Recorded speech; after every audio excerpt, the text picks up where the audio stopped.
அமலாக்கத்துறை அனைத்து வரம்புகளையும் மீறுகிறது.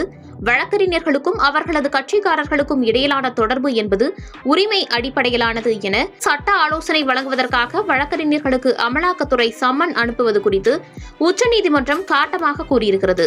பின்னணியில் இருக்கும் காரணம் என்ன என பார்க்கலாம். சட்டவிரோத பணப்பரிமாற்ற வழக்கில் சிக்கியோருக்கு சட்ட ஆலோசனை வழங்கிய மூத்த வழக்கறிஞர்கள் அரவிந்த் தத்தார் மற்றும் பிரதாப் வேணுகோபாலுக்கு அமலாக்கத்துறை சமீபத்தில் சம்மன் அனுப்பியது. இதற்காக உச்சநீதிமன்றம் கண்டனம் தெரிவித்துள்ளது.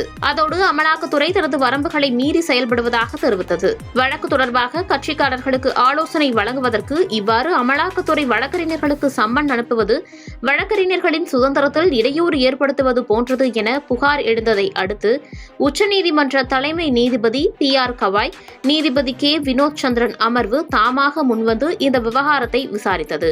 விசாரணைகளின் போது சட்ட ஆலோசனை வழங்குவதற்காக வழக்கறிஞர்களை அமலாக்கத்துறை அழைப்பது குறித்து கவலை தெரிவித்தது. ஒரு வழக்கறிஞருக்கும் அவரது கட்சிக்காரருக்கும் இடையிலான தொடர்பு என்பது உரிமை அடிப்படையிலானது. அவர்களுக்கு எதிராக எப்படி நோட்டீஸ் அனுப்ப முடியும்?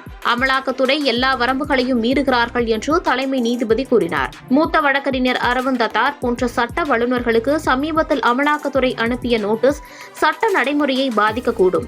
அதே நேரத்தில் இதுபோன்ற நிகழ்வுகளுக்கு வழிகாட்டுதல்கள் வகுக்கப்பட வேண்டும் என்று தலைமை நீதிபதி கூறினார். இந்த விவகாரம் உயர்மட்டத்தில் எடுத்துக் கொள்ளப்படுவதாகவும் சட்ட ஆலோசனை வழங்குவதற்காக வழக்கறிஞர்களுக்கு நோட்டீஸ் அனுப்ப வேண்டாம் என்று அமலாக்கத்துறையிடம் கேட்டுக் கொள்ளப்பட்டுள்ளதாகவும் அட்டர்னி ஜெனரல் R.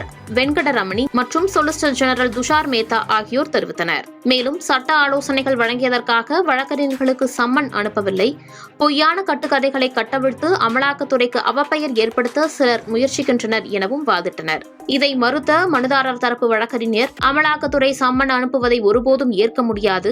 குறிப்பாக சட்ட ஆலோசனைகள் வழங்கியதற்காக சம்மன் அனுப்புவதெல்லாம் ஆபத்தான முன்னுதாரணமாகிவிடும். இது தொடர்ந்தால் வருங்காலத்தில் வழக்கறிஞர்களால் சுதந்திரமாகவும் நேர்மையாகவும் சட்ட ஆலோசனைகள் வழங்க முடியாமல் போய்விடும் என்றனர். மீண்டும் குறுக்கிட்ட அட்டர்னி ஜெனரல், ஊடகங்களில் வெளியாகும் செய்திகளை அடிப்படையாக வைத்து இந்த விவகாரம் எழுப்பப்பட்டிருப்பதாக வாதிட்டார். எனவே அந்த செய்திகளின் அடிப்படையில் நீதிமன்றம் எந்த முடிவையும் எடுக்கக்கூடாது எனவும் வலியுறுத்தினார். இதற்கு பதிலளிக்கும் வகையில் பேசிய தலைமை நீதிபதி கவாய், டிவி சேனல்களில் ஒளிபரப்பாகும் செய்தி, யூடியூப் பேட்டிகளையும் காண்பதில்லை.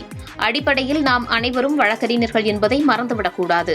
எனவே வழக்கறிஞர்கள் நலன் சார்ந்த விவகாரத்தில் முரண்பட்டு நிற்கக்கூடாது எனவும் தெரிவித்தார். இதைத் தொடர்ந்து உச்சநீதிமன்ற பார் அசோசியேஷன் மூத்த வழக்கறிஞர்கள் விகாஸ் சிங் உட்பட இதில் தொடர்புடைய அனைவருக்கும் நோட்டீஸ் அனுப்பி விரிவான பதிலை தாக்கல் செய்ய நீதிபதிகள் உத்தரவிட்டனர். மேலும் வழக்கின் அடுத்த விசாரணையை வரும் 29ஆம் தேதிக்கு ஒத்திவைத்தனர். முன்னதாக ஜூன் 20ஆம் தேதி அமலாக்கத்துறை அதிகாரிகளுக்கு ஒரு சுற்றறிக்கை அனுப்பியிருந்தது. அதில் வழக்கறிஞர்களுக்கு சம்மன் அனுப்பக்கூடாது எனவும் தெரிவித்தது.